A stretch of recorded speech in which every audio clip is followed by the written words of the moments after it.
हरे कृष्णा, राधे राधे। आप सभी भक्तों का दिन शुभ और मंगलमय हो। भगवान कृष्ण की कृपा आप सभी भक्तों पर सदा सर्वदा बना रहे। आप सभी भक्तों का आज के हमारे इस वीडियो में दिल से स्वागत है। पौष मास का हर दिन हमें प्रेरणा देता है कि जीवन को शुद्ध करने के लिए, पाप मुक्त करने के लिए ईश्वर की साधना और तप के मार्ग पर चलना आवश्यक है। और आज के दिन की कथा हमें सिखाती है कि जब हम अपने कर्मों को धर्म, भक्ति और निष्ठा से करते हैं तो हमें हर संकट से मुक्ति मिलती है और फिर जीवन में सुख की बौछार होती है। तो आइए इस पवित्र दिन की कथा को सुने और अपने जीवन को ईश्वर की कृपा से आशीर्वाद करें। गणपति की आयु का 6ठा वर्ष चल रहा था। तभी एक दिन शिव जी के आश्रम में विश्वकर्मा जी का आगमन हुआ। मयूरेश्वर खेलने के लिए गए हुए थे और लौट आए। तभी विश्वकर्मा ने उनके चरण में प्रणाम किया और बोले, प्रभु आपके प्रकट होने का समाचार जानकर दर्शन करने के लिए यहाँ उपस्थित हुआ। सुनकर गणेश्वर बोले कि बड़ी कृपा की आपने, किंतु यह तो बताइए कि मेरे लिए उपहार क्या लाए हैं। विश्वकर्मा जी ने विनीत भाव से उत्तर दिया कि यद्यपि आप चराचर नाथ के लिए मैं क्या उपहार दे सकता हूँ, फिर भी सभी शत्रु के संग्रामांत तीक्ष्ण पशु, पास, पग और अंकुश लाया हूँ। जो यह प्रस्तुत है वह कितना सुंदर उपहार है, यही तो चाहता था मैं। असुरों के उपद्रव बढ़ रहे हैं, देवगण उनके भय से त्रस्त होकर छुपे हुए हैं और रामानाथ गंडकी नगर में बंदी जैसा जीवन बिता रहे हैं। ऐसी स्थिति में असुरों से युद्ध भी करना पड़ेगा। मयूरेश्वर ने विश्वकर्मा जी को समझाया। विश्वकर्मा जी तो उनकी परिक्रमा करके चले गए। अब गणेश जी उनके लाए हुए दिव्य अस्त्र के चलाने का अभ्यास करने लगे। एक दिन उग्रकर्ण द्वारा भेजा हुआ एक महादैत्य वहां आया, जिसका नाम वीरकासुर था। उसने गणेश जी को देखते ही उन पर आक्रमण वार कर दिया। तभी उन्होंने विश्वकर्मा जी द्वारा दिए गए अंकुश का भयंकर प्रहार कर दैत्य की जीवन लीला समाप्त कर दी और उसे स्वधा में भेज दिया। 7वें वर्ष गणपति जी का उपनयन संस्कार हुआ। जोर शोर से तैयारियां शुरू हो गई। सभी देवता, यक्ष, किन्नर, चारण और 88,000 ऋषियों ने उस उत्सव में भाग लिया। शिव जी ने सभी का सहज स्वागत किया। संस्कार के समय जब मुनिगण मंत्र पाठ करने लगे, तभी वहाँ पर कृतांत और काल नामक 2 भयंकर महाराज मदमा हाथी का रूप धारण करके आ गए। आते ही उन्होंने वहाँ उपद्रव आरंभ कर दिया तो शिवगणों ने उन्हें रोका, किंतु वे शिवगणों को भी मारते मारते मंडप के निकट जा पहुँचे। उनके स्तंभों में टक्कर मार मार कर गिराने का प्रयास करने लगे। तो भयभीत हुए मुनि कुमार, देवगण और ऋषि पत्नियां वहां से प्राण बचाकर भाग गए। उनका यह कौतुक देखकर बटु गणेश्वर ने एक हाथी की सूंड पकड़कर उमेर डाली और उस पर जोर से मुक्के का प्रहार कर दिया, जिससे पीड़ित होकर चीख मारता हुआ वह हाथी तेजी से पीछे की ओर मुड़ा। तभी उसकी जोर की टक्कर अपने ही साथी दूसरे हाथी से हो गई, जिसके कारण दूसरा हाथी भी आहत हो गया। तब गणेश जी ने उस पर भी मुक्के का प्रहार कर दिया, जिससे वो व्याकुल हो गया, किंतु गणेश जी ने उन्हें संभलने का अवसर ही नहीं दिया। अब वे उन दोनों पर प्रहार करते जा रहे थे, जिससे उन हाथियों के अस्थि पंजर बिखर गए और वे प्राणहीन होकर धरती पर जा गिरे। यह देखकर सभी आश्वस्त हुए और उस बालक के पराक्रम की प्रशंसा करने लगे। इसके बाद गणेश जी अर्थात मयूरेश्वर का विधिवत उपनयन संस्कार संपन्न हुआ। देवताओं, मुनियों आदि ने उन्हें अनेक प्रकार के अलंकार भेंट किए और फिर सब अपने अपने स्थानों को लौट गए। उसके बाद उनका वेदा अध्ययन आरंभ हुआ। गणेश जी के मुख से होने वाला स्वर वेद गान सभी को मुग्ध किया करता था। पशु पक्षी आदि भी उसे सुनकर बड़े आनंदित होते थे। उग्रकर्ण ने गणेश जी की हत्या करने के लिए नूतन नामक एक विकराल राक्षस को आज्ञा दी। उसने त्रिसंध्या क्षेत्र में पहुंचकर अत्यंत भयंकर हिंसक पशु का रूप बनाया और वहाँ पर गणेश जी जहाँ उनका देवगान चल रहा था पहुंचकर सिंह नाद करने लगा। उस नाद ने वातावरण को अत्यंत विक्षुब्ध कर दिया, भयभीत कर दिया, जिससे पार्वती भी कांप उठी और गुफाएं फटने लगी। उस राक्षस के 3 मुख, 4 कान, 4 सींग, 5 आँखें, 2 पूंछ और 8 पाँव थे। अब वह गणेश जी के सामने आकर नृत्य करने लगा। गणेश जी उठकर उसकी ओर बढ़े तो वह तुरंत उड़कर आकाश में चला गया। इस प्रकार जब वह कभी उनके पास आ खड़ा होता तो कभी उड़कर अदृश्य हो जाता। उसके इस उपकर्म से सभी भयभीत हो रहे थे। गणेश जी समझ गए कि अब इस राक्षस का अंत समय आ गया है। अब वे उठकर उसे पकड़ने को दौड़े तो वह वन की ओर भागा। गणेश जी उसके पीछे पीछे चलते गए। इसी बहाने से वह राक्षस उन्हें घोर अरण्य अर्थात जंगल में ले गया और गर्जना करता हुआ आकाश में उड़ गया। उसकी गर्जना से धरती काँप उठी, नक्षत्र टूटने लगे, मेघ बिखर गए। फिर वह जैसे ही धरती पर आया वैसे ही मयूरेश्वर ने पास फेंका, जिसके कारण उसकी समस्त माया नष्ट हो गई और वह उसमें बंकर धारा सही हो गया। उसका विशाल शरीर चूर चूर हो गया और वह प्राण पलायन कर गया, अर्थात उसकी मृत्यु हो गई। एक दिन आम के वन में गणेश अपने साथियों के साथ खेल रहे थे। वे वृक्षों से आम के फल गिर गिरा कर खाने लगे। कुछ मुनि कुमार आपस में व्यंग करते हुए एक दूसरे पर फल फेंकने लगे। एक फल उचट कर अंडे की रक्षा करती हुई एक स्त्री के सिर पर जोर से आ लगा तो वह स्त्री क्रोधपूर्वक आकर पूछने लगी कि जिसने यह फल फेंक कर मारा है वह बालक कहाँ है। उसे देखकर गणेश जी उस वृक्ष की टोकर में जा छुपे। वहाँ उन्होंने एक चमकता हुआ साफ अंडा उठाकर देखा तो क्या देखा कि वह फूट गया था और उसमें से एक विशाल काय पक्षी निकल आया। उसके विशाल पंख और नीला कंठ था। उसके मुख से अग्नि की लपेटें निकल रही थी। उसके पंख हिलाते हुए पृथ्वी काँप उठी और समुद्र शुद्ध हो गया। वह विशाल पक्षी भागते हुए मुनि कुमार पर पंखों से चोट करने लगा। यह देखकर गणेश जी ने शीघ्रता से कोटर के कूदकर उसके पंख पकड़ लिए। पक्षी भी बड़ा बलवान था। उसने किसी प्रकार अपने पंख छुड़ा लिए। अब तो गणेश जी और उस पक्षी में युद्ध छिड़ गया। अंत में अत्यंत पराक्रमी वह पक्षी गणेश जी के मुके के प्रहार से मारा गया। यह देखकर वह स्त्री जो अंडे की सुरक्षा कर रही थी गणेश जी की स्तुति करते हुए बोली कि प्रभु मैं महर्षि कश्यप जी की पत्नी विनीता हूँ। उनका पुत्र यह शिखंडी अर्थात मयूर आपके सेवक के रूप में समर्पित। महर्षि ने पहले ही बता दिया था कि इस अंडे को जो फोड़े वही इसका स्वामी होगा। मेरे जटायु, सेन और संपत्ति 3 पुत्रों को कद्रु पुत्र ने नागलोक में बंदे बनाया हुआ है। कृपा कर उन्हें मुक्त कराने का कष्ट कीजिए। गणेश जी ने आश्वासन दिया कि माता आप चिंता मत कीजिए, मैं आपके पुत्रों को छुड़ाने का शीघ्र ही प्रयास करूँगा। इसके बाद उन्होंने मयूर से कहा कि मैं तुम पर प्रसन्न हूँ, कोई वर मांग लो। सुनकर मयूर कहने लगा कि प्रभु मुझे तो आपकी भक्ति ही चाहिए। हाँ, एक इच्छा और है, वह यह कि आपके नाम से पहले मेरा नाम लगाया जाए। लोक में आपकी प्रसिद्धि मयूरेश्वर के नाम से हो, ऐसा ही हो। तथास्तु कहकर गणेश जी मयूर पर चढ़कर अपने आश्रम में जा पहुँचे।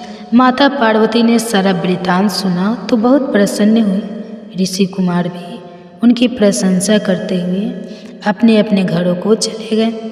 अब गणेश जी की आयु 11 वर्ष की हो रही थी। आम के वन में विद्यमान सरोवर के किनारे मुनि कुमारों के साथ गणेश जी खेल रहे थे। तभी उग्रगण के द्वारा भेजा हुआ एक राक्षस विशालकाय घोड़े के रूप में आकर उपद्रव मचाने लगा। उसकी भयंकर आकृति और आक्रमण चेष्टा देखकर कुछ मुनि कुमार तो सरोवर में कूद पड़े, कुछ डरकर वृक्षों पर जा चढ़े और कुछ प्राण लेकर कहीं और जा छुपे। तभी गणेश जी ने उस पर व्रज तुल्य मुट्ठी अर्थात मुक्के का प्रहार कर दिया। पहले तो उसने सामना किया, किंतु बार बार मुक्के के प्रहार में उसका शरीर अत्यंत पीड़ित हो गया। तब वह अपनी जान बचाने के लिए एक सरोवर में कूद गया। यह देखकर गणपति ने भी छलांग लगाई और उस घोड़े को जल में ही ज़्यादा बोचा और उसकी गर्दन मसलकर उसे मार डाला। फिर उसका मृत शरीर उछालकर सरोवर से बाहर फेंक दिया। राक्षस को मारा देखकर सभी मुनि कुमार बड़ी प्रसन्न हो गए। अवशासन के मारे जाने पर वे सभी अधिक हर्षित होकर जल क्रीड़ा करने लगे। वही कुछ नाग कन्याएं भी सरोवर के दूसरी ओर आकर जल क्रीड़ा करने लगी। तभी उनकी दृष्टि मुनि कुमारों के साथ क्रीड़ा करते हुए गणेश जी पर पड़ गई। उन्होंने निकट आकर उनका परिचय पूछा। गणेश जी ने अपना परिचय दिया तो उन्होंने कुछ समय को घर चलने का आग्रह किया। इसके बाद क्या हुआ ये आप जानेंगे कल के अध्याय में। ये इस कथा सुनने के लिए आप हमारे चैनल पर नए आए हैं तो चैनल को सब्सक्राइब कर लीजिए, बेल आइकन को प्रेस कर लीजिए ताकि इस कथा का नोटिफिकेशन आपको सही समय पर मिल सके। आप सुनिए भागवत महापुराण की कथा। मन में चमत्कारिक हस्तक्षेप करने के लिए भी आते हैं। जरा सोचिए कि आप भूखे हैं, निराश है, हर प्रकार के रास्ते बंद हो चुके हैं और तब भगवान स्वयं एक साधारण व्यक्ति के रूप में आकर आपकी समस्या का हल कर देते हैं। अगर आपके जीवन में ऐसी कोई घटना हो तो आपको कैसा अनुभव होगा? एक ऐसा अनुभव जिसे शब्दों में वर्णित करना असंभव हो जाता है ना? आज हम आपको एक ऐसी ही प्रेरणादायक सुंदर पौराणिक कथा सुनाने जा रहे हैं जिससे हमें यह प्रेरणा मिलेगी कि जब हम प्रभु पर पूर्ण रूप से विश्वास करते हैं, श्रद्धा रखते हैं, तो वे अपने भक्त की सहायता हेतु संपूर्ण संसार के नियमों को भी बदलने की क्षमता रखते हैं। तो चलिए एक भक्त का गुणगान गाते हुए आज हम भगवान की एक विशेष कथा का श्रवण करते हैं। अंत तक इस कथा को अवश्य सुनिए और अगर यह कथा अच्छी लगे तो इसे अपने मित्रों और परिवारजनों को भी शेयर कीजिए।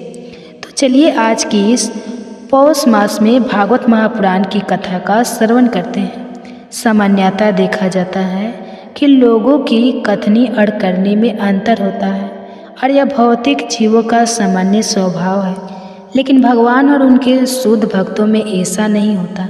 भगवान श्री कृष्ण भागवत गीता के 9वें अध्याय के 22वें श्लोक में कहते हैं, अनन्य चिंतयतो माम ये जना परे उपास तेषाम नित्य अभियुक्त नाम योग छेद विहामय विहाम। भगवान श्री बोलते ही हैं, जी नहीं, वह करते भी हैं और जब वह अपने भक्तों के लिए अपना वचन पूरा करते हैं तो कोई कमी भी नहीं छोड़ते। अब देखिए भगवान श्री कृष्ण के रूप में हमने उनकी कथनी तो सुन ली, लेकिन आज हम उन्हें जगन्नाथ जी के रूप में इस कथनी को करनी में बदलते हुए भी देखेंगे। तो चलिए अत्यंत मधुर कथा के तार और सरगम चेते हुए हम चलते हैं भागवत महापुराण की कथा की ओर। उड़ीसा के जाजपुर नगर में जहाँ भगवान जगन्नाथ जी के एक प्रिय भक्त बंधु महाती निवास करते। उनके परिवार में एक पत्नी, एक पुत्र और 2 पुत्रियां थीं। स्वभाव से वैष्णव गुणों से समृद्ध लेकिन भौतिक लक्ष्मी से संपूर्ण निर्धन ऐसे बंधु महाती भगवान श्री हरि के परम भक्त थे और प्रतिदिन भिक्षा मांगकर जो मिलता उसी से उनके परिवार का जीवन निर्वाह चलता था। अपने गृहस्थ जीवन से वे संपूर्ण अनासक्त थे, जो कि इस भौतिक देह और संसार की क्षण भंगुरता से वे अच्छे से परिचित थे। अब एक बार क्या हुआ कि उनके नगर क्षेत्र में भयंकर अकाल पड़ा। चारों ओर भूख और प्यास से लोग मर रहे थे। जब लोगों के खुद के पास पर्याप्त भोजन नहीं था तो ऐसे समय में लोग भिक्षा कैसे दे सकते थे। इसलिए बंधु मोती और उनके परिवार को इस कष्ट का सामना करना पड़ा। जब उनकी पत्नी ने देखा कि उनके बच्चे भूख के कारण मृत्यु शैया पर लेटे चुके हैं तो उनसे यह सहन नहीं हुआ और उन्होंने अपने पति बंधु मोहती से कहा, हे स्वामी, क्या आपके ऐसे कोई रिश्तेदार या सगे संबंधी नहीं है जो हमें इस महामारी के समय में सहायता प्रदान करें? क्यों ना हम इस स्थान को छोड़कर आपके किसी रिश्तेदार के घर चले जाएं, जिससे हमारे बच्चों के संकट में पड़े हुए प्राण की रक्षा हो सके। पत्नी की आर्द्र प्रार्थना सुनकर बंधु मोहंती ने कहा, मेरा कोई रिश्तेदार तो नहीं है, परंतु मेरा एक परम मित्र अवश्य है। वह इस संसार में सर्वश्रेष्ठ है और उसके समान कोई नहीं, लेकिन वो यहाँ से बहुत दूर श्री क्षेत्रपुरी धाम में रहता है। अगर किसी तरह हम उस तक पहुँच गए तो हमारी सभी समस्याओं का समाधान हो जाएगा। बंधु मोहंती की बात सुनकर पत्नी ने हर्षित होते हुए कहा, अच्छा, फिर प्रतीक्षा किस बात की? चलिए मैं एक बच्चे को उठा लेती हूँ और आप दूसरे को उठा लीजिए, और बिना किसी विलंब और अब हम निकलते हैं। पत्नी की बात सुनकर प्रसन्न हुए बंधु मोहंती ने सोचा, चलो इसी बहाने मुझे मेरे प्रभु श्री जगन्नाथ, बलदेव और सुभद्रा जी के दर्शन हो जाएंगे। और बस फिर क्या था, बंधु मोहंती अपनी पत्नी और बच्चों के साथ निकल पड़े अपने परम मित्र के घर जाने के लिए, यानी श्री क्षेत्रपुरी धाम के लिए। 4 दिन की कठोर यात्रा के बाद वे सभी जगन्नाथ मंदिर के सी द्वार पर जा पहुँचे। उस समय हजारों लोगों की भीड़ वहां दर्शन के लिए एकत्रित हुई थी, इसलिए सुरक्षा प्रबंध मजबूत था। अब ऐसे समय में मंदिर में जाने का अवसर उन्हें नहीं मिल पाया, इसलिए उन्होंने बाहर से ही पतित पावन जगन्नाथ जी के दर्शन किए और पेजा नाला के निकट स्थित दक्षिण द्वार पर चले गए। यह वही स्थान है जहां मंदिर की रसोई में तैयार किए गए चावलों का मान एकत्रित होता है और पेजा के नाम से प्रसिद्ध इस प्रभावी को गाय पीती है। बंधु मोहंती ने अपने परिवार वालों से कहा, आज मेरे मित्र के घर में बहुत से अतिथि आए हुए हैं, इसलिए चौकीदार केवल विशेष अतिथि को ही अंदर जाने दे रहे हैं। इसलिए हम सब ऐसा करते हैं कि आज रात इस स्थान पर हम सब इस जगन्नाथ मंदिर की रसोई से निकलने वाले पेजा द्रव्य को पीकर इस स्थान पर रात्रि में विश्राम कर लेते हैं, और फिर जब सुबह हो जाएगी तो हम मेरे मित्र के घर पर चलेंगे। उनकी पत्नी और बच्चों ने उनकी बात मान ली। उन्होंने वहाँ से एक टूटा हुआ कुल्हड़ ढूंढा और मन भरकर चावल का मान पिया और वहीं पर सो गए। उस रात बंधु मोहंती ने जगन्नाथ जी से प्रार्थना करते हुए कहा, हे जगत के नाथ, आप इस सृष्टि में सभी को पालनहार हैं, क्या हम आपकी सृष्टि से भिन्न हैं? हे प्रभु, हम यहाँ भोजन की कमी के कारण भूख से मर रहे हैं, कृपा हमारी रक्षा करें प्रभु, अन्यथा हम इस शरीर का त्याग कर देंगे। इस प्रकार भगवान का स्मरण करते हुए बंधु मोहंती को नींद आ गई। कुछ समय बाद सभी पुजारी भगवान की संध्याकालीन सेवा पूजा करके अपने अपने घर चले गए, लेकिन हमारे जगन्नाथ जी को नींद कैसे आ सकती थी, और कारण स्पष्ट था। उनका एक परम भक्त अपने परिवार के साथ उनके मंदिर के द्वार पर भूखा सो जा रहा था। भगवान ने सोचा, मेरा मित्र इतनी दूर से यह सोचकर मेरे पास आया था कि मैं ही एकमात्र उसका मित्र हूँ, ऐसे में मैं उसे इस स्थिति में कैसे देख सकता हूँ? नहीं, यह नहीं हो सकता।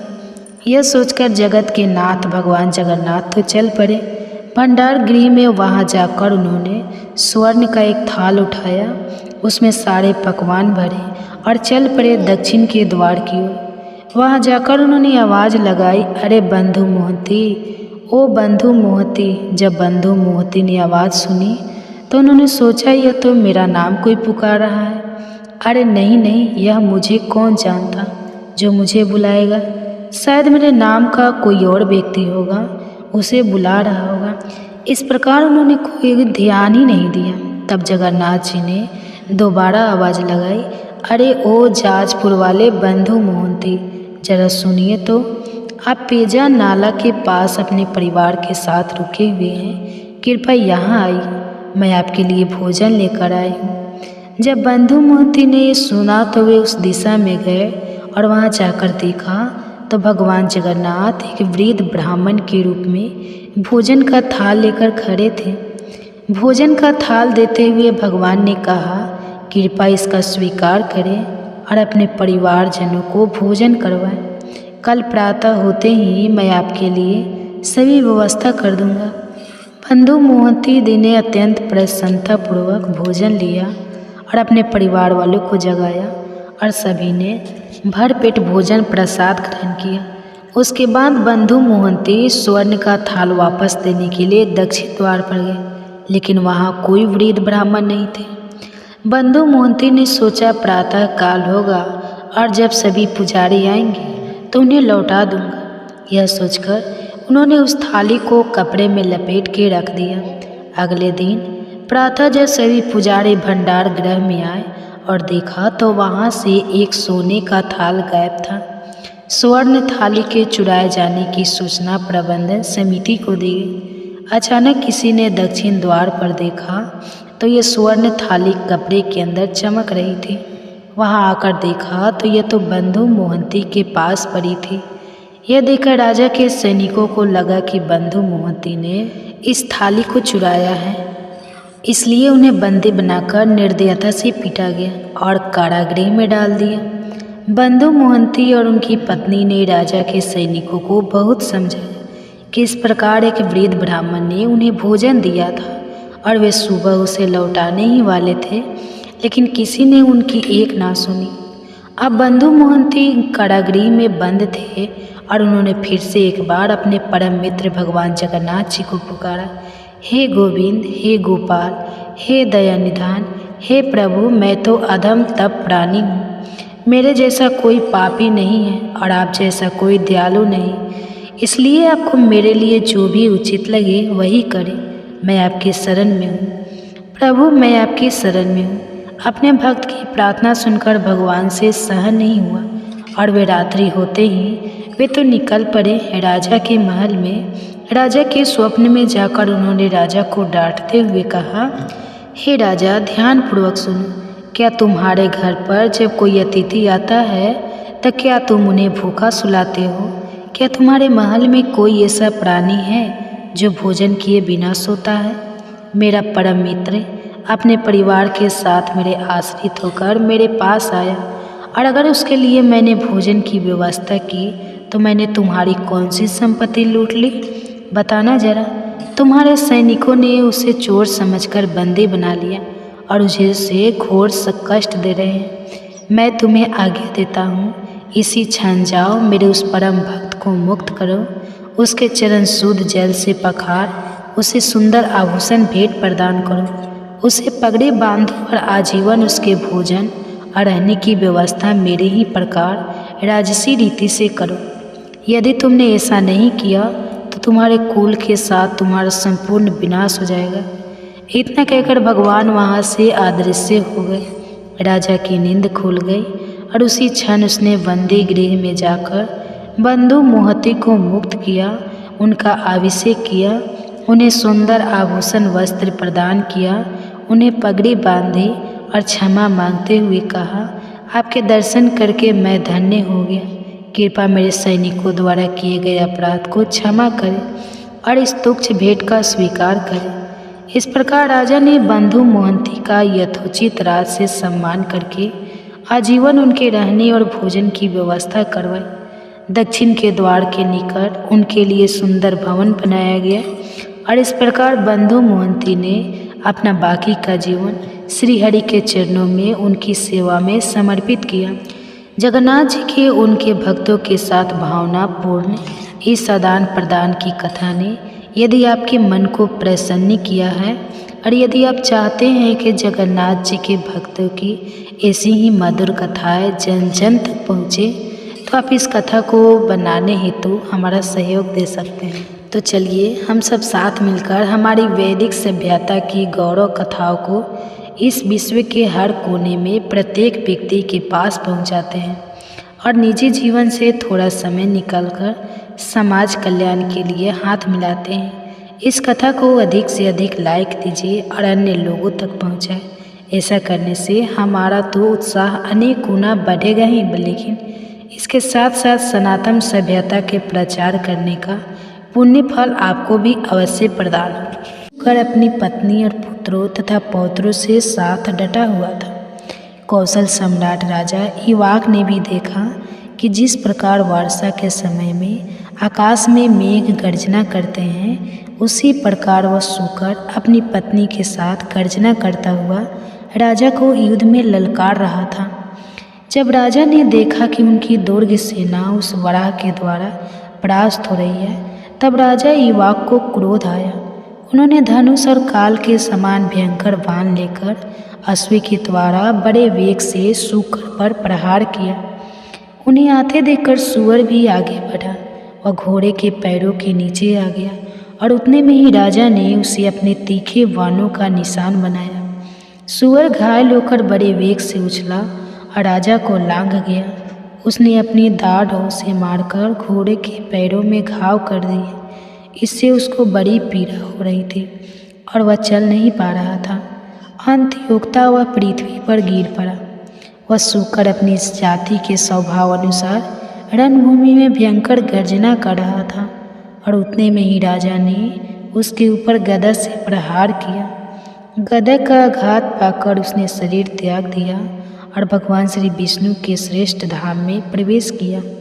इस प्रकार महाराज इवाक के साथ युद्ध करके वह सूकर राजा हवा के वेग से उखड़कर गिरे हुए वृक्ष की तरह पृथ्वी पर गिर पड़ा, और उस समय देवतागण उसके ऊपर पुष्प वर्षा करने लगे।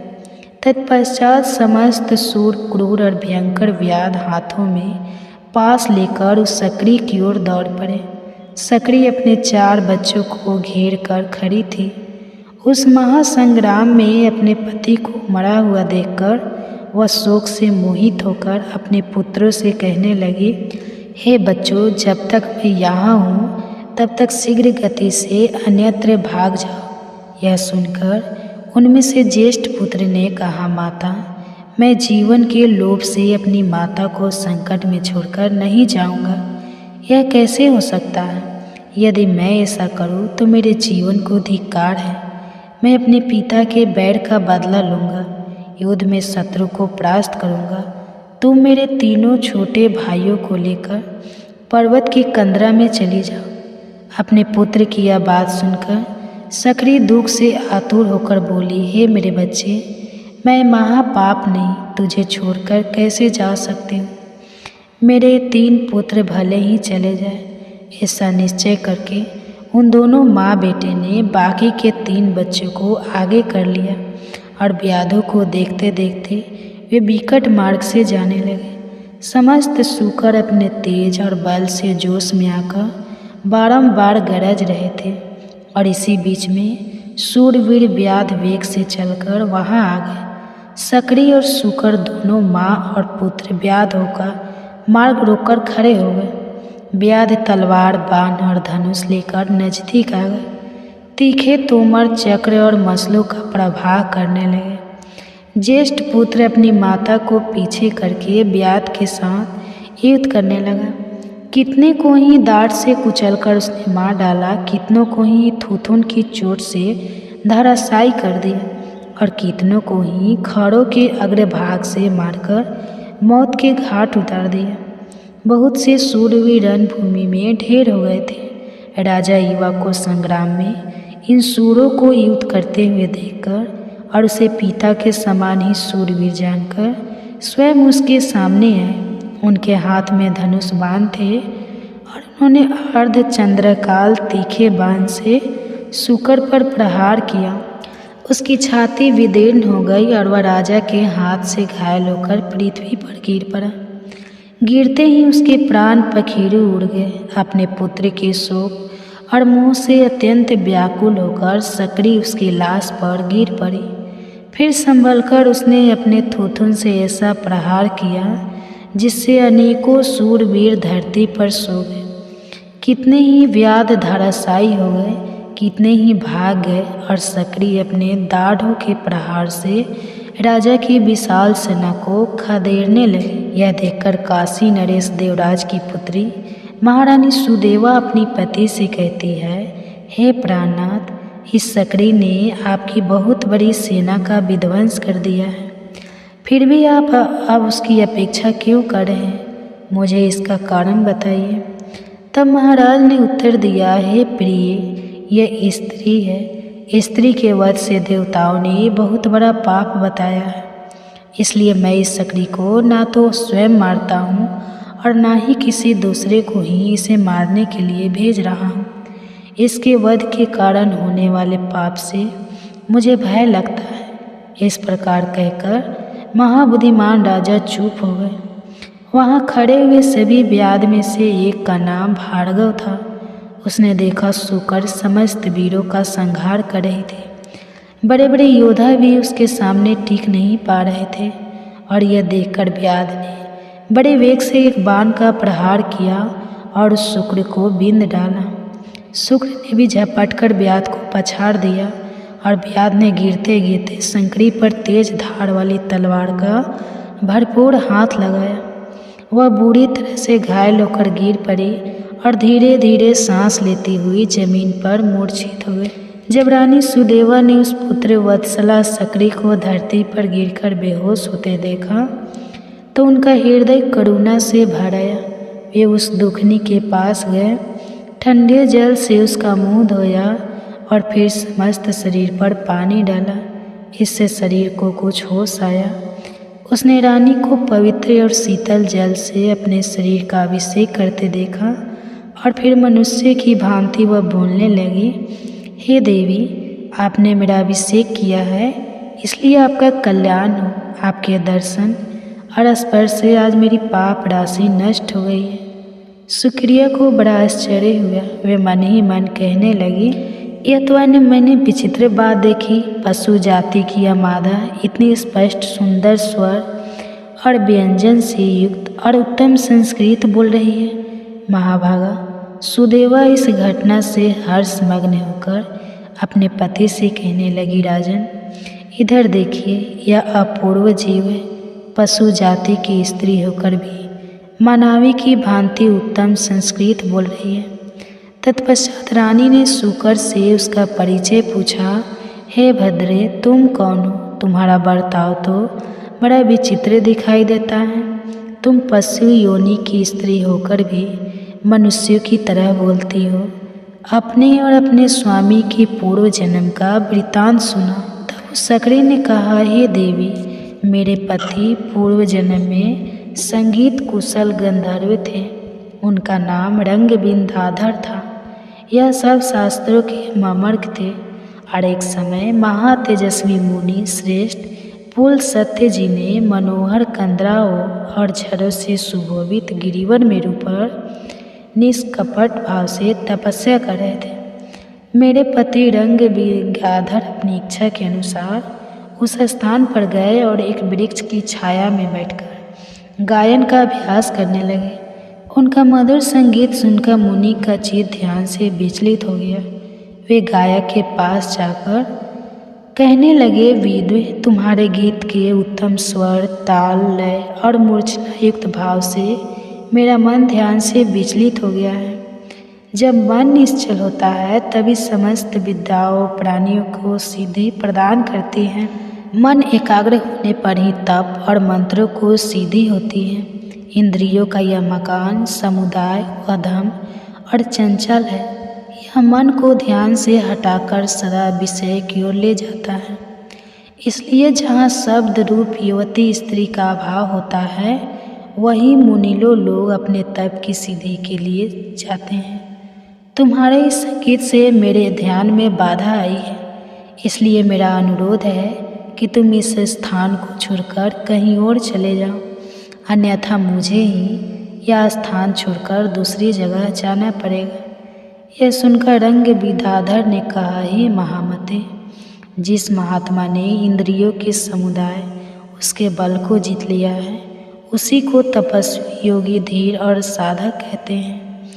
आप जितेंद्रिय नहीं लग रहे हैं और इसलिए तेज से हीन हैं। हे ब्राह्मण, यह वंश सबके लिए साधारण है।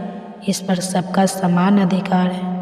जैसे इसके ऊपर देवताओं और संपूर्ण जीवों का सब सत है, उसी प्रकार मेरा और आपका भी है। ऐसी दशा में मैं इस उत्तम वन को छोड़कर क्यों चला जाऊँ?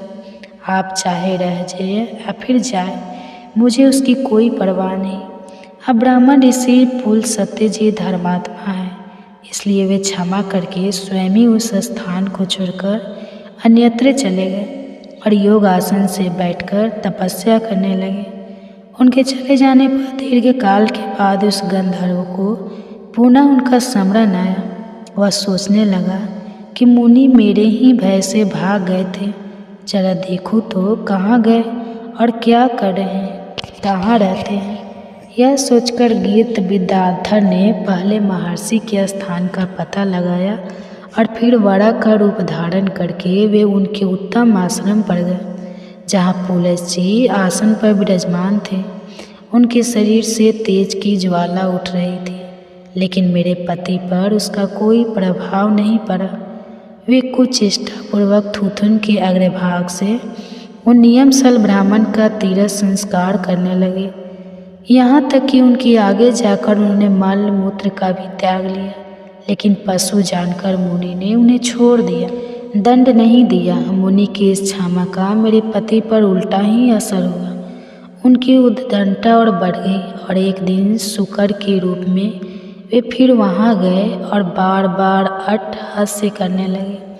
कभी रोते और कभी मधुर स्वर से गीत गाने लगे। अब सुअर की चेष्टा छिपी न। देखकर मुनि समझ गए कि हो ना हो वह वही निम्न कोटि का गंधर्व है और मुझे ध्यान से विचलित करने की चेष्टा कर रहा है।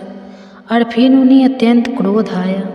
वे श्राप देते हुए कहने लगे, हे महापाप, तो शुकर का रूप धारण करके मुझे इस प्रकार विचलित कर रहा है, इसलिए अब सुगर की योनि में ही तू जा। हे देवी, यही मेरे पति के सुगर योनि में पड़ने का वृतांत है। अब मैं आपको अपने पूर्व जन्म के विषय में बताती हूँ, वो भी आप सुनिए। इतना कहकर उस सकरी ने महारानी सुदेवा को अपने पूर्व जन्म का वृतांत कह सुनाया। और वह क्या था वह हम सुनेंगे हमारे इसी पौष मास महापुराण की कथा की अगली कड़ी में। उसे सुनने के लिए अगर आप पहली बार इस चैनल पर आए हैं और अभी तक नहीं सब्सक्राइब किया है तो आपकी अपने चैनल वंदना काव्या को सब्सक्राइब करके रख लीजिए, नोटिफिकेशन ऑन रखिए ताकि आप वीडियो पूरा देख पाए। पौष मास में भागवत महापुराण की कथा, इस विशेष कथा श्रृंखला आज की इस पौष मास विशेष कथा में आप सबका स्वागत है। तो चलिए आरंभ करते हैं आज की कथा। सुखला की सखियों ने पूछा, हे महाभागे, यह रानी सुदेवा कौन थी? उनका आचार विचार कैसा था? तब सुखला ने कहा, हे सखियों, यह बहुत समय पहले की बात है। अयोध्यापुरी में मनुपुर राम महाराज इवाक का राज्य था। वे धर्म के बड़े ज्ञानी, तत्वज्ञान प्रकार के धर्मों के अनुष्ठान में रत रहने वाले स्वर्ग और देवता तथा ब्राह्मणों के पुजारी थे। काशी के राजा बीरबल महात्मा देवराज की पुत्री सुदेवा के साथ उनका विवाह हुआ था। सुदेवा सत्य व्रत के पालन में सदैव तत्पर रहती थी। वो हर प्रकार के सदाचार का पालन करती थी। पुण्यात्मा राजा इक्वा को उनके साथ अनेक प्रकार के उत्तम पुण्य और यज्ञ कार्य किया करते थे। अब एक दिन महाराज अपनी रानी के साथ गंगा के तट पर गए। वहाँ पर एक सुंदर वन था और वहाँ पर शिकार खेलने लगे। उन्होंने बहुत से सिंह और सूर को मारा। जब वे इस प्रकार शिकार कर रहे थे उस समय उनके सामने एक बहुत बड़ा सूगर आया। उसके साथ झुंड के झुंड और भी सूअर थे। वे सब अपने पुत्र और पुत्रों से घिरे हुए थे। उसकी प्रियतमा पत्नी शंकरी भी थी। और उस समय सूअर ने राजा को देखकर अपने पुत्रों और पत्रों तथा पत्नियों से कहा, हे प्रिय कौशल, देश के वीर सम्राट महातेजस्वी राजा ईवा को यहाँ शिकार खेलने आए हैं। उनके साथ बहुत सारे श्वान और व्याध भी हैं। इसमें संदेह नहीं है कि यह मुझ पर भी प्रहार करेंगे। वे बड़े पुण्यात्मा, वे राजाओं के भी राजा और समस्त विश्व के अधिपति हैं। मैं इस महात्मा राजा के साथ पुरुषार्थ और पराक्रम दिखाता हूँ। युद्ध करूँगा। यदि मैंने अपने तेज से इन्हें जीत लिया तो पृथ्वी पर अनुपम कृति भोग, और यदि बीरबल महाराज के हाथ से मैं युद्ध में पराजित हो गया तो भगवान श्री विष्णु के लोक में जाऊंगा न जाने पूर्व जन्म में मैंने कौन से पाप किए होंगे जिससे मुझे यह सूअर की योनि मिली है। आज मैं महाराज के अत्यंत भयंकर तेज धार वाले सैकड़ों वानों की जलधारा से अपने पूर्व संचित घोर पातक को धो डालूंगा। इसलिए तुम मेरा मोह छोड़ देना और इन पुत्रों पौत्र और श्रेष्ठ कन्या को बाल वृद्धि सहित संपूर्ण परिवार के साथ लेकर पर्वत की कंद्र में चली जाना। इस समय मेरे स्नेह का त्याग करके तुम इन बालकों की रक्षा करो। सूअर की बात सुनकर उसकी पत्नी सुकन्या निर्बल होकर यहाँ कोमल फूल फलों का आहार करते हैं। हे महाभगवदम, पर्वतों पर, गुफाओं में और यहाँ भी जो यह सिंह और मनुष्य के तीव्र भय की परवाह नहीं करते, उसका कारण आपका तेज ही है जिससे वे सुरक्षित रहते हैं। आपके द्वारा हमें त्याग देने पर मेरे सभी बच्चे दीन असहाय अचेत हो जाएंगे। आपसे दूर रहने में मेरी शोभा नहीं है। उत्तम सोने के बने हुए दिव्य आभूषणों, रत्नम उपकरणों, सुंदर वस्त्रों से विभूषित होकर माता पिता, भाई, सास, ससुर, अन्य संबंधियों से आदर पाकर भी अगर कोई स्त्री पति के विहीन होती है तो शोभा नहीं पाती है। जिस प्रकार आचार के बिना मनुष्य, ज्ञान के बिना सन्यासी, गुप्त मंत्रणा के बिना राज्य की शोभा नहीं होती, उसी प्रकार आपके बिना हम सबकी कोई शोभा नहीं हो सकती। हे प्राणेश, आपके बिना मैं अपने प्राण नहीं रख सकती। आपके साथ यदि मुझे नरक में भी निवास करना पड़े तो उसे मैं सहर्ष स्वीकार